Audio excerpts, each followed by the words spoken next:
catch a glimpse of me. Don't you worry, it's okay to take a peek. See the magic words now, pretty please. Yeah, you try to hide it, and you've gotten curious. So let your feelings out, stop playing dumb. नमस्ते, आपण आलेलो आहोत आज जगताप फॅमिलींच्या घरी आपली मॉममॅट द्यायला. तर आपण त्यांच्याकडनं जाणून घेऊयात की त्यांनी मॉममॅट घरात घेण्याचा विचार का केलेला आहे. नमस्ते काका. नमस्कार काका, तुमचं नाव सांगा सगळ्यांना. माझं नाव तुकाराम रामभाऊ जगताप. मला कंपनीत असताना 2 मणक्यामधली डिस म्हणजे गादी सरकली होती अशी. तर त्यामुळं असं संपूर्ण अंगाला अशा मुंग्याच्या अर्धंग असं वाटायचं की पॅरालिसिस होतो की काय. तर मी इथं जवळ आता 6 महिने झाले येतोय. तर ते 6 महिन्यापासून माझ्या अंगाच्या मुंग्या गेल्या सगळं, आणि चालताना व्यवस्थित चालता येतं. परत टाच दुखायची, त्यानंतर ऍसिडिटीचा त्रास होता तो कमी झाला. परत अजून गुडघे दुखतात अजूनमधून, पण ते पण कमी झालं. म्हणजे बऱ्याचसा जवळजवळ हा. आणि एक विशेष सांगायचं म्हणजे माझी एक बोट आहे ना, ते वाकडं झालं होतं नेहमी. असं ते असं रात्री झोपतानाच वाकडं व्हायचं. मग नंतर त्याला असं सरळ करायचं म्हणलं की मग ती भयंकर वेदना व्हायची असं. तर ते म्हणजे ऑटोमॅटिकच कमी झालं. मी ती बेडवरची थेरपी घेतली ना, कधी कधी मॅटवरती ते याच्यावरती स्टोनवरती ठेवायचं, आणि पल्स पॅडची थेरपीने पण ते कमी झालं.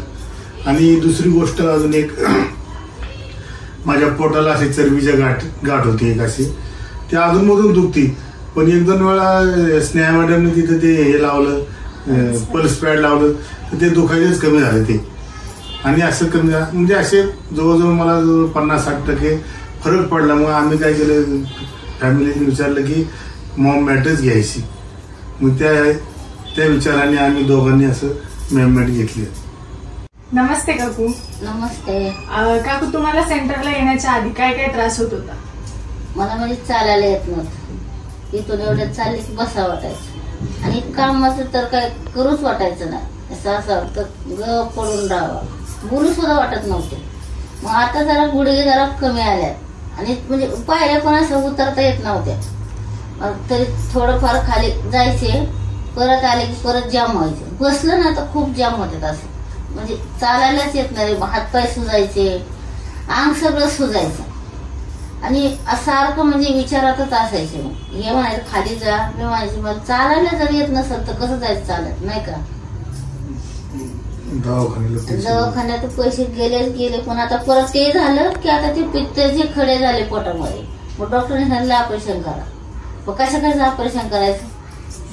या आजारांसाठी किती खर्च केला होता तुम्ही आधी? 5-6 लाख गेले असते आमचं, खरं ते सांगतो. पहिल्यापासून ते म्हणजे विचारच करत नाही मी काय होते, कुणी काय सांगा तिकडेच जाणार. पण कशानेच काही फरक पडला नाही. अच्छा, मग थेरपीला आल्यापासून तुम्हाला तुमच्यात काय काय बदल झाला? म्हणजे खूपच झालं बदल, खूपच झालं. म्हणजे मला चालायला यायला लागलं इथून, आणि म्हणजे चालायला म्हणजे घरातलं पटपट काम आवरते, 10च्या सगळं काम आवरते. कधी जाईन तिकडं ते असं होतं. सेंटरला कधी जाईन ते सेंटरला, आणि तिथे गेले पण मुली पण खूप छान आहे.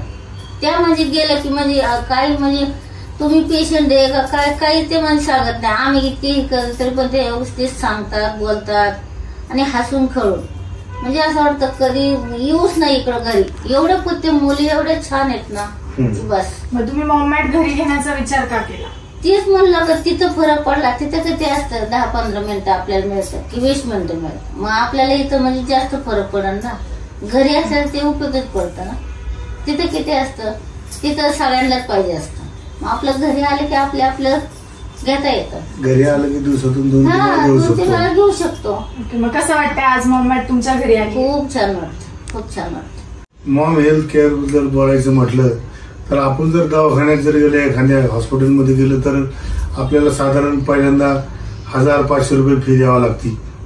पण इथं मॉम हेल्थ केअरमध्ये आल्यानंतर, सेंटरमध्ये आल्यानंतर आपल्याला 200 रुपयामध्ये 2 महिने, 200 रुपयामध्ये 2 महिने आजकाल काय मिळते सांगा नको. आणि त्यांनी ते विनामूल्य सेवा करतात. आणि इथं ज्या मॅडम आहेत, समजा स्नेहा मॅडम, अजून गौरवी मॅडम, अजून आपल्या कोणत्या मॅडम, पूनम मॅडम, त्या दुसरे त्यांच्या योगिनी मॅडम ज्या आहेत त्या मॅडम आहेत त्या आपल्या म्हणजे घरच्या घर सेवा करतात आधी सगळ्यांची.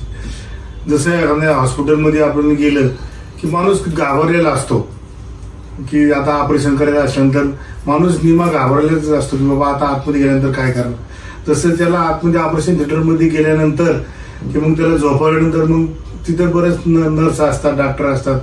मग ते डॉक्टर काय करतात, मग एक विचारतात का तुमचं नाव काय आहे, तुमचं काय आमकं काय. नर्स विचारतात कसं काय तब्येत आमकं तमकं.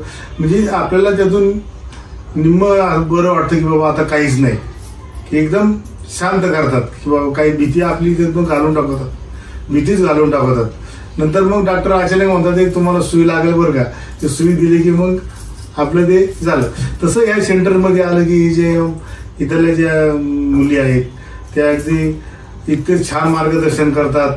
सर आकाश सर आहेत, परत करिश्मा मॅडम आहेत, त्यांनी पण इतकं छान मार्गदर्शन केल्यामुळं आम्हाला हे प्रॉडक्ट त्यांच्याकडून म्हणजे इच्छा झाली घ्यायची बाबा की या याच्यापासून आपल्याला काय फायदे होणार आहेत. आणि आम्हाला बरेच फायदे झाले. तसे आता प्रत्येकाला घेऊशी वाटतात पण काय त्याची त्याची अडचण असती. आता आमची पण अडचण होती पण आम्ही त्या अडचणी मात करून ते केलं. त्याबद्दल Akash sir, Karishma madam, Sneha madam या सगळ्यांचे आभार मानतो. आणि सगळ्यांनी सेवा केल्याबद्दल मॉम हेल्थ केअरचा धन्यवाद देतो.